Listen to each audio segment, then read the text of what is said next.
우리가 지금 살아가는 인생이 뭐 몇 년을 더 살지 모르겠지만 결국 우리 육체는 언젠가 한번 이 땅을 떠나야 됩니다. 오늘 밤이 될지 1년 뒤가 될지, 그죠?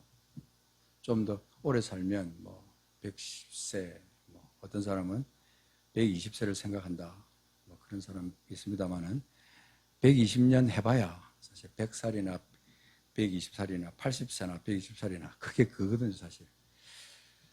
결국은 우리는 죽음을 향해서 나가고 있습니다. 언젠가는 이 땅을 떠나야 되는 그런 존재다. 이 부분을 우리가 많이 잊어버리고 있는 것 같아요. 육신은 결국 이 땅을 떠나야 된다. 언젠가 한번 우리가 함께하던 사람들, 사랑하는 사람들 우리가 두고 우리는 이 몸을 벗고 우리가 지옥 아니면 천국 둘 중에 한 군데로 가야 된다. 이게 우리의 영적 운명이라는 사실을 그리스도인들조차도 이 부분을 인정하지 않고 살아갈 때가 많습니다. 지옥 아니면 천국. 내가 죽어보지 않았기 때문에 지옥 아니면 천국에 대한 그것을 막연하게 생각하죠. 믿지 않는 사람들은 더더욱이나 뭐 아무리 지옥이 있다, 천당이 있다 그래도 멀게 느껴지는 거죠. 나하고는 상관없는 세계 같은 그런 마음으로 아주 멀게 생각합니다. 심지어는 믿는 사람들도 뭐 그런 사람이 있어요. 영원히 살 것처럼 열심히 돈 벌어서 모으고, 돈을 벌어서 모으는 게 나쁜 건 아닙니다. 그러나 하나님의 사람들은 모으는 목적 자체가 달라야 되고, 그죠? 사용하는 그런 사용의 용도도 사실 달라야 되고, 뭔가 다르죠. 모든 하나님께서 우리에게 주신 모든 좋은 것들의 목적은 결국은 하나님께 영광이요, 그죠? 하나님께 영광이요, 이웃들에 대한 사랑의 표현으로 사용되어야 된다. 내 몸을 통해서 하나님 앞에 드리는 모든 것도 마찬가지죠. 시간, 또 물질, 그죠?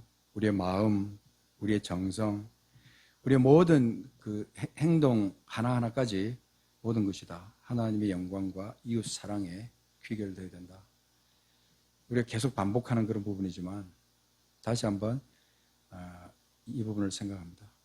그러니까 오늘 사실 이 제목을 죽고 사는 문제 그랬는데요. 너무 조금 막연하지만 영의 문제를 한번 생각해 보는 건데, 우리가 잊어버리고 사는 이 영의 문제를 한 번 더 고민해 보는 거죠. 성령께 이 시간 초점을 맞춥니다. 성령님 내 마음을 주장하셔서 오늘 이 하나님의 말씀이 내게 어떻게 적용되는지, 이것을 실제적으로 내 영과 내 혼과 내 몸, 내 전부에게 어떻게 적용되어야 되는가를 생각해 보는 거죠. 죽고 사는 문제는요, 어떻게 보면 우리는 죽느냐 사느냐 그 가운데 영역에서 우리가 살고 있는 거예요. 죽느냐 아니면 사느냐, 죽음 아니면 생명, 영벌 아니면 영생, 그런 영원한 영적인 회복, 그 다음에 새롭게 됨, 그런 역사 쪽으로 갈 것인가, 아니면 캄캄한 지옥 속에서 영원히 거기에 머물러 살 것인가 하는 거죠. 그래서 엄격하게 따지면 우리가 잘 생각해야 됩니다. 사망 아니면 생명이에요. 우리가 취할 수 있는 것은 이 땅에서 목숨을 가지고 있을 때 우리가 취할 수 있는 둘 중에 하나, 사망 아니면 생명. 분명하거든요.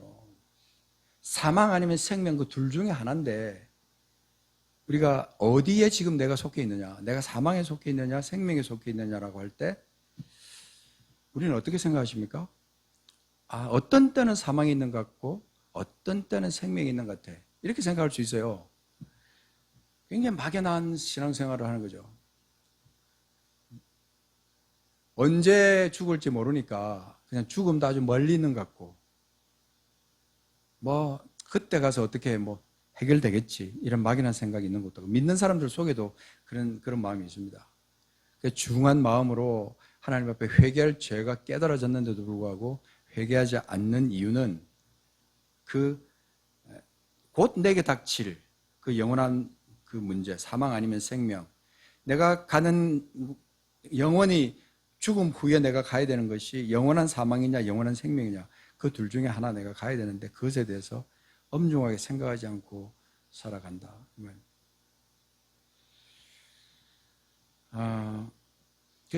이것에 대해서 우리는 더 많이 생각하면 생각할수록 우리에게 유익합니다. 많이 생각해야 됩니다. 많이 지나치다 싶을 정도로 많이 생각해도 그건 지나친 게 아니거든요. 자, 고린도후서 13장 5절. 고린도후서 13장 5절. 우리가 많이 암송하던 그런 말씀인데, 고린도후서 13장 5절을 보면 여기에 아주 그 중요한 말씀이 있잖아요. 우리가 이 말씀을 늘 생각해야 돼요. 너희는 13장 5절, 너희는 믿음 안에 있는가 너희 자신을 시험하고 너희 자신을 확정하라. 요거에 대해서 우리는 늘 자신을 돌아보는 거죠. 그 순교는 자기 이름을 넣을 수 있다 그랬죠. 순교는 믿음 안에 있는가, 순교 자신을 시험하고 순교 자신을 확정하라. 상대방을 향해서도 이름을 넣어서 부를 때 더 실감이 있는 거예요. 당신이 믿음 안에 있는가, 당신 자신을 시험하고 당신 자신을 확정해라. 이거는요, 우리가 서로를 권면할 수도 있고, 나 자신을 향해서도 계속해서 나 자신에 질문할 수도 있어요. 남편이 아내에게, 아내가 남편에게, 또 친구가 친구에게, 아버지가 아들에게, 어머니가 딸에게, 이렇게 계속해서 이렇게 질문할 수 있는 거죠. 너는 믿음 안에 있는가? 너 자신을 시험하고 너 자신을 확정하라.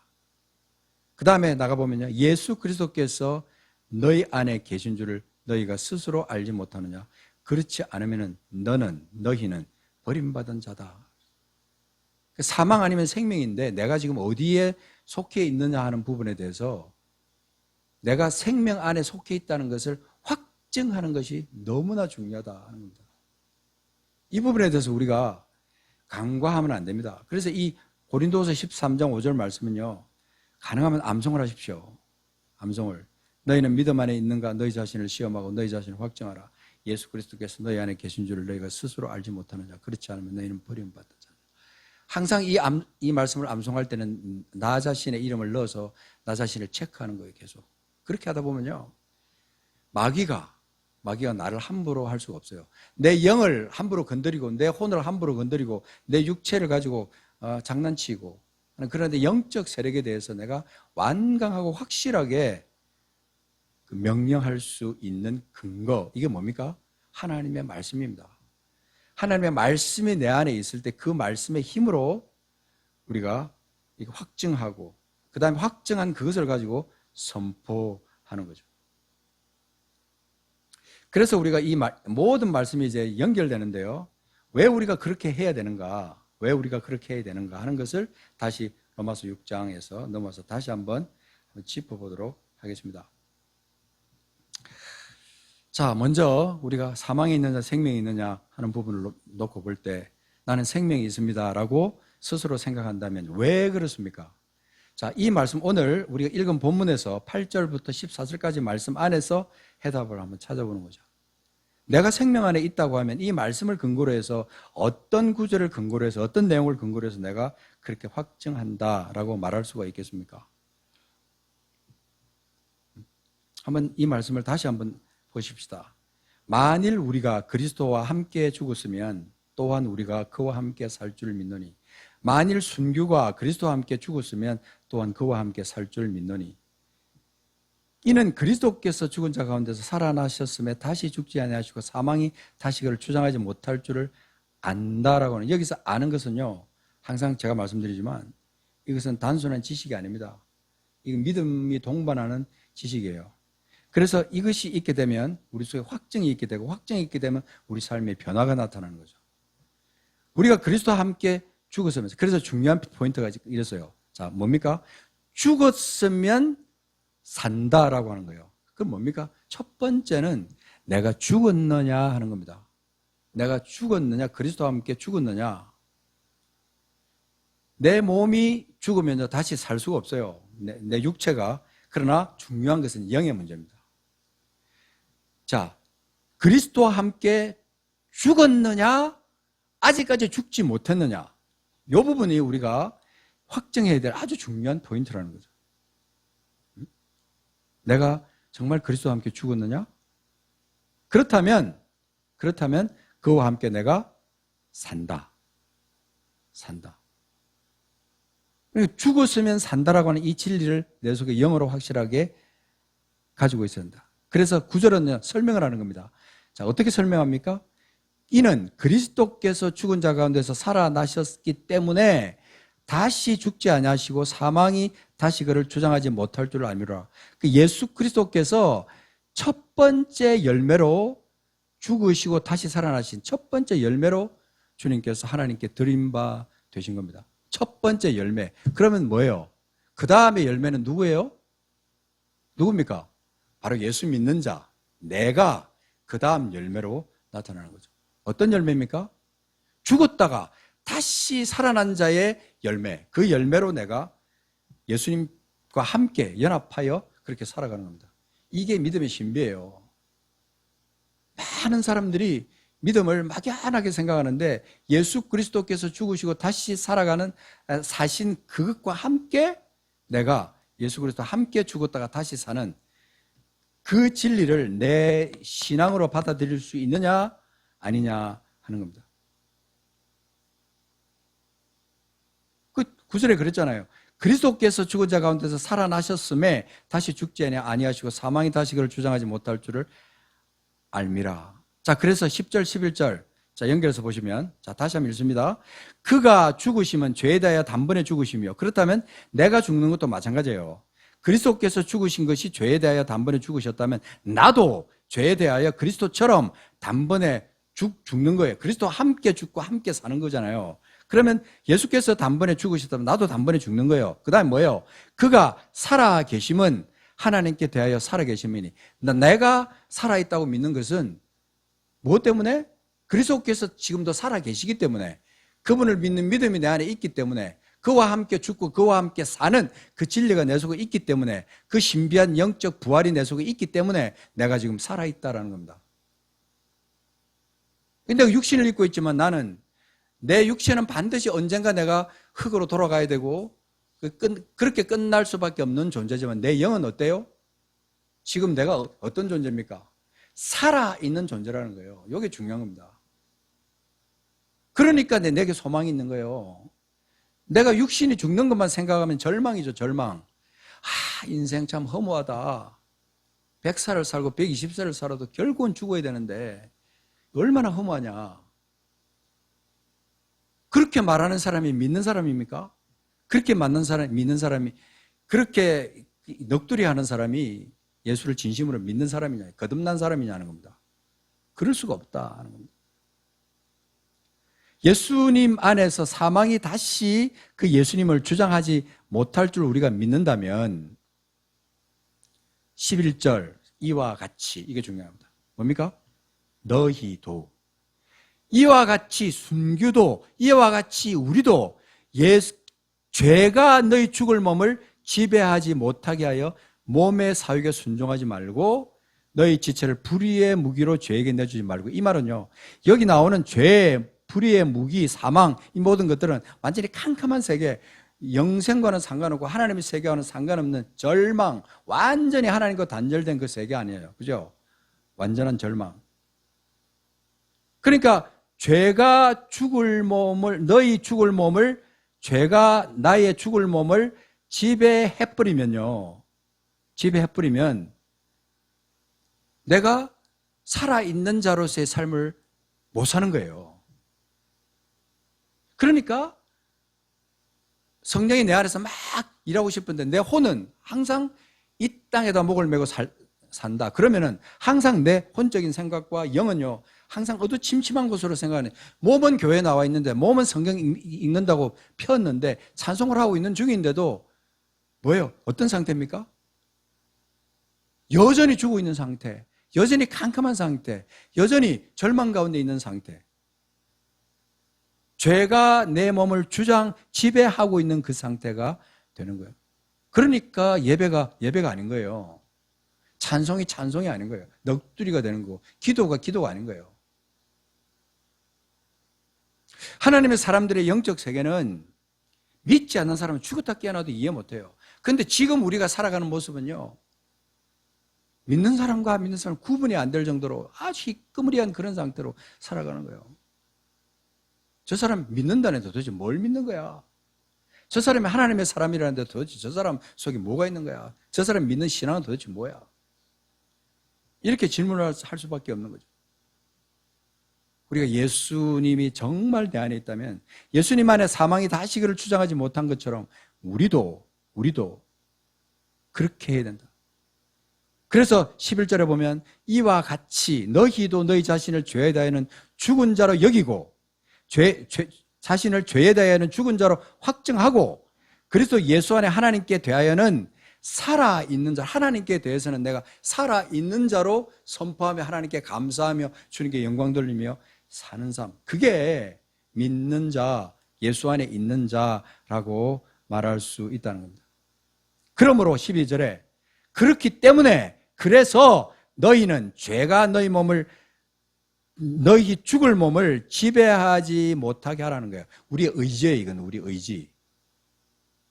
혼적인 요소지만 너희 죽을 몸을 지배해버리면요, 죄가 내 죽을 몸을 육신을 갖다 지배해버리면요, 육 안에 있는 혼적인 부분까지 같이 연결이 돼가지고 같이 꼬꾸라지는 거예요. 몸의 사욕에 순종을 해버리면 하나님의 뜻하고 상관없이 그렇게 세상적인 것으로 막 몰려있으니까, 그러니까 어떤 때는 행복하고 어떤 때는 막 너무 죽을 것처럼 불행하고, 예수 믿는다고 하면서 그런 상태에 막 지옥 갔다가 천국 갔다, 지옥 갔다 천국 갔다, 죽었다 살아났다, 막 행복했다가 불행하고 막 그런 것이 반복이 되는 거예요. 그 끊임없는 감사, 끊임없는 영광 돌림, 그것이 우리 속에 있어야 되는 거죠. 13절 계속 다시 반복해서 설명하는 거예요. 또한 너희 지체를 불의의 무기로 죄에게 내주지 말고, 이게 죄가 너희 죽을 몸을 지배하지 못하게 하는 것과 똑같은 거예요. 불의의 무기로 내 몸을 불의의 무기로 죄에게 내주지 말고 대신에 어떻게 하라고요?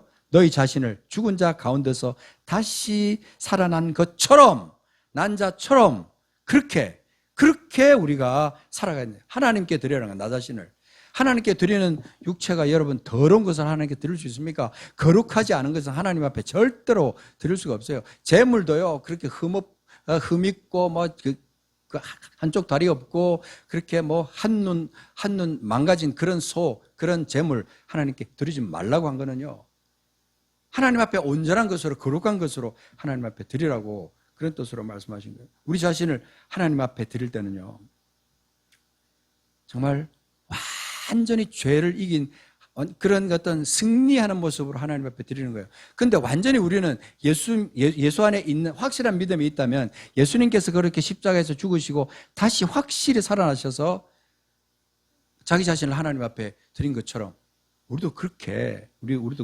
살아야 되는 거예요. 그래서 여기 하나님께 드리라고 그러잖아요. 다시 살아난 자 같이 하나님께 드리며, 우리 지체를 하나님께 드리며, 이 더러운 지체를 어떻게 하나님께 드리냐, 어떻게 몸을 하나님께 드리냐? 아닙니다. 여러분, 예수 안에서 거듭난 순간 우리는요, 신세계가 열린 거예요. 우리는 이전의 내가 아닙니다. 이전 것은 지나갔으니 뭐라고요? 새 것이 돋도다. 새로운 피조물이 된 우리에게 마귀가 장난치지 못하게 만드는 것이 우리의 무장이에요. 완전 무장. 성령으로 무장하고, 말씀으로 무장하고, 기도로 무장하고, 전신갑주를 완전히 입어서 그렇게 나가죠. 틈을 주지 않는 거죠. 마귀에게 틈을 주지 않는 거예요. 이런 상태가 되는 것이 하나님께 드리는 상태. 그래서 너희 지체를 의의 무기로 하나님께, 의의 무기가 뭡니까, 여러분? 의의 무기라는 것은, 무기는 전쟁할 때 쓰는 거잖아요. 전쟁할 때. 그 불의가 나를 향해서 막 닥쳐올 때 의의 무기가 내 속에 있으면요, 내가 이길 수 있어요. 그때 하나님께 나를 드릴 수가 있다. 그래서 의의 무기로 하나님께 드리라. 반복하는 거죠. 하나님께 드리라, 하나님께 드리라. 그래서 14절에 죄가 너희를 주장하지 못하리니 이는 너희가 법 아래 있지 않고 은혜 아래 있습니다. 그러니까 죄 안에 있는 사람은 이 은혜라는 것이 느껴지지 않는 거예요.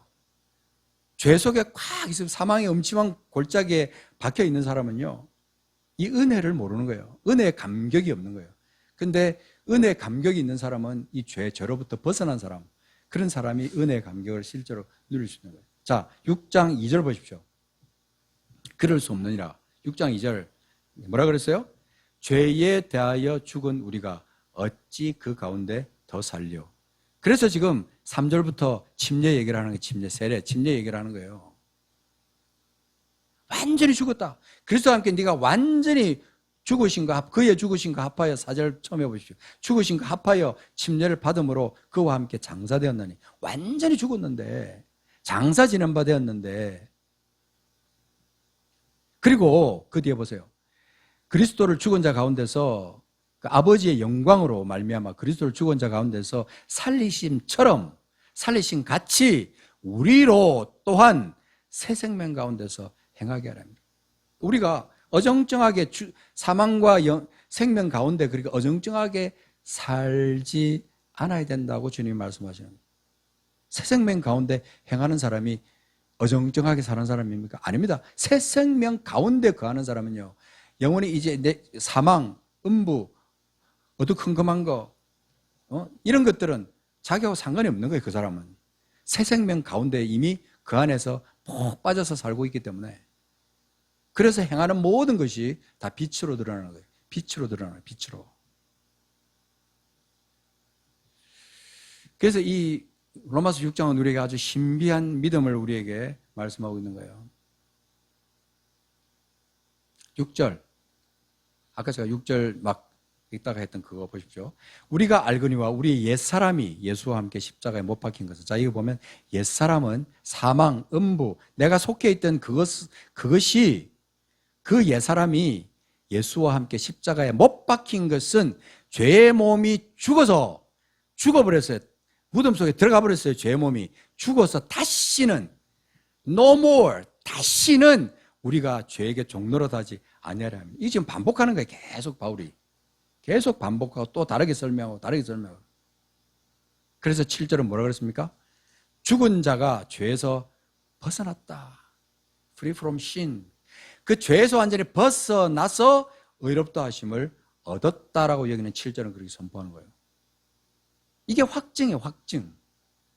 눈에 보이지 않는 이 진리에 대해서 우리가 기뻐하고 감사하고 눈을 감으면 하나님의 영광이 보이고 하나님의 승리가 내 속에 느껴지고, 그럴 때 나를 치고 오는 어둠의 세력들이요, 내 선포, 내 믿음, 나의 고백, 하나님 향한 고백, 사랑의 고백, 은혜의 선포, 이런 것들이 내 속에서 막 튀어나오면 찬양으로 튀어나오고 기도로 튀어나오고 말씀을 읽을 때 막 감사로 튀어나오고, 그런 어떤 역동적인 삶을 살다 보면요, 죄에서 벗어나는 거예요.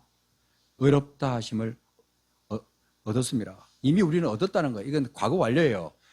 의롭다 하심을 얻었다는 거예요. 그래서 만일 우리가 그리스도와 함께 죽었으면 또한 그와 함께 살 줄 믿느니, 그리스도와 함께 살면 그것이 확정이 되는 거예요. 내가 그리스도와 함께 십자가에 못 박혔느니, 그래서 이제는 내가 산 것이 아니요 오직 내 안에 그리스도께서 사신 것이라. 내가 죽고 그리스도가 산다는 것은 내가 그리스도처럼 내가 그렇게 이 땅 가운데 산다는 거예요. 육신에 있다고 자꾸 자기 자신을 핑계대고 그렇게 하면 안 돼요. 그건 하나님의 자녀로서 거듭난 사람으로서 할 행동이야. 할 생각, 할 행동이 아니라는 거예요. 하나님은 그것을 우리에게 원하는 것이 아니라는 거죠. 지금 여기서는요, 쭉 계속해서 6장은 그렇게 말하는 거죠. 6장 18절 보십시오.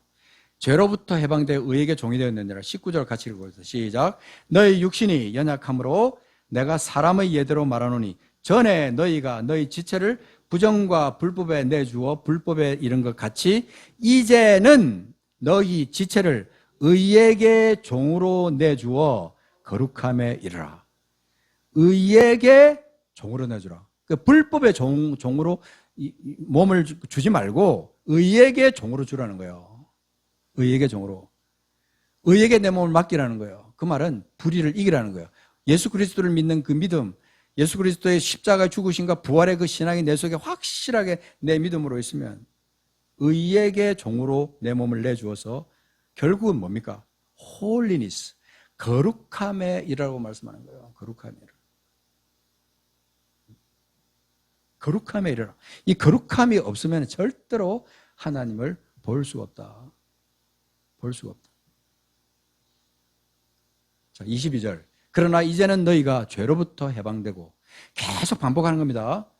죄로부터 해방되고 하나님께 종이 되어 거룩함에 이르는 열매를 맺었으니 그 마지막은 영생이라. 그 마지막이요, 내가 죽어서 가는, 내 육체가 죽어서 내가 전당으로 입성하는 그런 차원이 아닙니다. 이거는 내가 예수를 믿는 그 순간에 내 속에 영에서 일어나는 그 엄청난 그 변화, 막 지진이 막 일어나고 예수께서 십자가에서 운명하는 그 순간에 막 땅이 흔들리고 지진이 나고죠. 그랬던 것보다 더 큰 지각의 병동이 내 영 안에서 일어나는 거예요.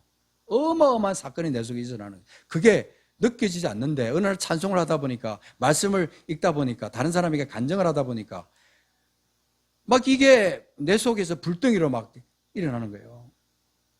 내가 죄로부터 해방되고 하나님께 종이 됐다는 이것이 막 느껴지면서 내가 거룩하지 못했던 것을 하나님 앞에 고백하게 되고 회개하게 되고 성령의 도움을 구하면서 이렇게 나갈 때 나를 가지고 장난쳤던 마귀의 모든 역사들이 떠나가는 거예요. 그래서 우리는 찬양이 필요하고 말씀이 필요하고 기도가 필요한 거예요. 그런 우리의 액션들은 혼적인 요소지만요, 이것이 계속 반복될 때, 운전할 때, 설거지할 때, 길 갈 때, 심지어는 화장실에 있을 때조차도 내가 하나님을 향해서 경배하고 주님을 높이는 그런 찬양, 그런 삶, 그런 그리스도인의 삶.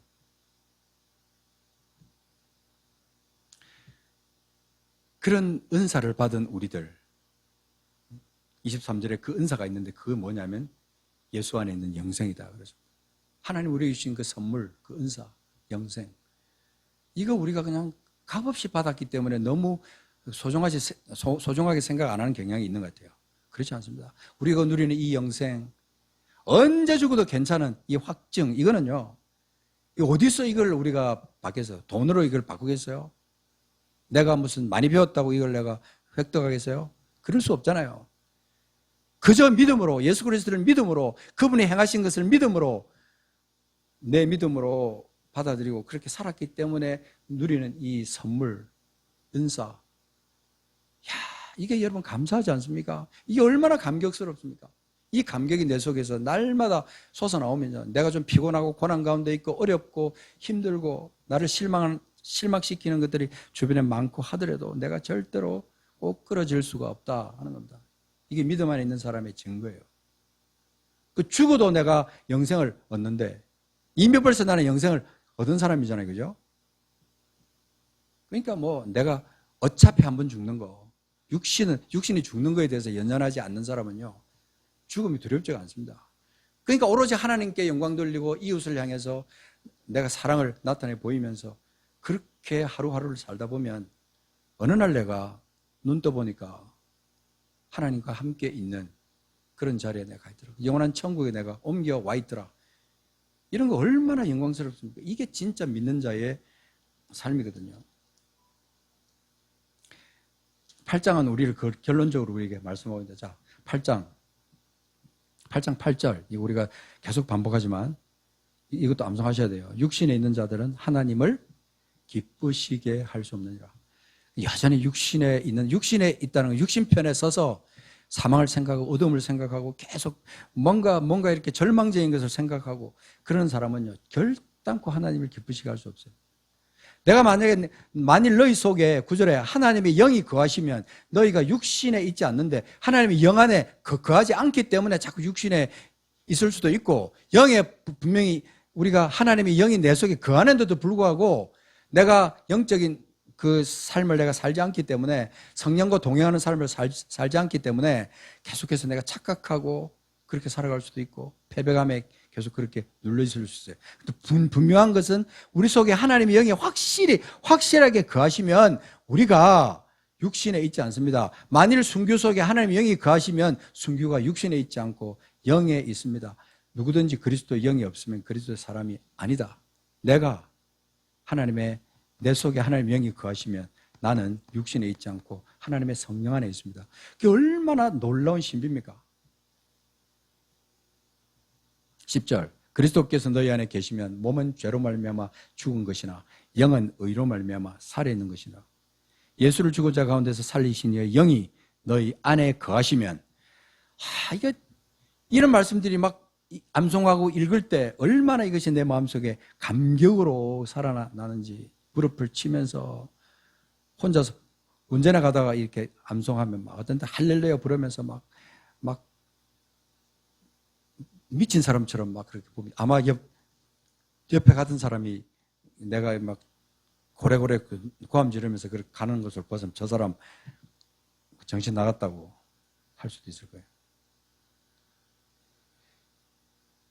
그리스도 예수를 죽은 자 가운데서 살리신 이가 순교 안에 거하시고는 그의 영으로 말미암아 순교의 죽을 몸도 살리시라. 이거는 확증이에요, 확증. 이 죽음과 삶의 신비를 여러분들 로마서에서 이거 말고도 굉장히 많이 나옵니다. 로마서 반복. 그래서 로마서 11장까지 그 영적 그 진리 신비 안에 들어갔다가 12장에 딱 넘어가면 그건 뭐예요? 그렇게 된 사람들이 어떻게 살아야 되느냐? 그게 12장부터 쫙 나오는 거예요. 놀라운 삶, 원수를 사랑하고 진짜 사랑하는 그런 삶이 어디서부터 나오느냐? 그런 믿음이 있는 사람, 내가 그리스도와 함께 죽고 그리스도와 함께 살고 있다는 그 확증, 그 죄에게 더 이상 내 몸을 갖다가 종노릇하게 내주지 않고 의에게 내가 나를 갖다 내주어서 나를 하나님께 드릴 수 있는 사람, 그런 사람이 죽음과 생명 사이에서 방황하는 사람이 아닌 거예요. 다시 한번 말씀드리지만 죽음과 생명 사이에서 방황하면 안 됩니다. 절대로 방황 안 돼요. 이게 마귀의 밥이에요, 마귀의 밥. 마귀의 놀이개가 되는 거예요, 완전히.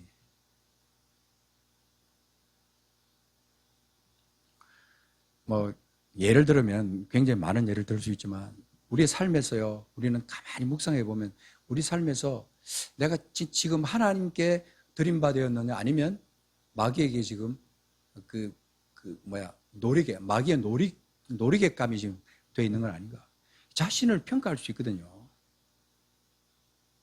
이걸 우리가 정말 간절하게 묵상하면서 확증해도 확증. 여러분 틈나는 대로 로마서를 갖다가 여러분들 빠른 속도로 또 읽어나가면서 소리내서 읽으시고 밑줄 치고 또 암송할 것은 또 이렇게 막 쳐서 종이에다 적어서 이렇게 틈나는 대로 암송하시고 이렇게 하시면요 마귀가 진짜 틈을 못하는 거예요. 그러니까 종교적인 삶에 자꾸 치우치도록 만드는 그런 성향이 우리 그 목사님들의 가르침 속에 가끔 있습니다. 속으면 안 됩니다. 진짜 우리가 깨어나야 돼요. 그 진리, 예수 그리스도와 함께 죽고 그리스도와 함께 산다는 이 진리 안에, 그리고 내가 사망, 생명 둘 중에 하나 어디야? 이렇게 딱 물으면 난 생명 안에 있어 라고 확증하고 그 생명 안에 있는 자답게 더 이상 죄에게 내 지체를 내주지 않는 그런 믿음의 사람으로 확실하게 선포할 수 있다면요, 하나님께서 그 영혼을 얼마나 귀하게 쓰실지 몰라요. 남은 생에 몇 년이 될지 모르지만 우리가 정말 그렇게 살다 가야 되지 않겠습니까? 그게 우리 성령께서 우리에게 바라시는 거예요. 같이 한번 기도하겠습니다. 하나님, 이 시간 우리가 믿음 안에 있는가 나 자신을 확증하라고 말씀하신 고린도후서 13장 5절의 말씀을 다시 한번 새겨봅니다. 너희가 믿음에 있는가 너희 자신을 시험하고 확증하라. 테스트하고 또 테스트하고 계속해서 내가 지금 어디까지 와 있는지 어떤 모양인지 그것을 우리가 계속 체크해야 된다고 주님은 말씀하시는 거예요. 그렇지 않으면 너희는 버려온 자다. 실상을 알아야 되는 거. 내가 진짜 버림받은 자가 아니라 그리스도 안에 있는 자라는 확증이 있으면요, 다시는 그렇게 나약한 모습으로 살아서는 안 된다고 주님 우리에게 말씀하십니다. 성령이 탄식하십니다. 그렇지 않으면 성령이 내 안에서 얼마나 탄식하실지 그 탄식을 영으로 깨달을 수 있어야 된다. 주님 이 시간 우리가 함께 하십시오. 진리 가운데 우리가 바로 서서 진리 속에서 우리 영에 어떤 문제가 있는지를 돌아보며 아버지 그래서 바로잡고 다시 정상으로 돌아와 그리스도와 함께 죽고 그리스도와 함께 사는 그리스도의 믿음으로 살아가는 그 삶이 될 수 있도록 역사하여 주옵소서. 감사드립니다. 우리를 사랑하시는 우리 구주 예수 그리스도 이름으로 감사하며 기도합니다.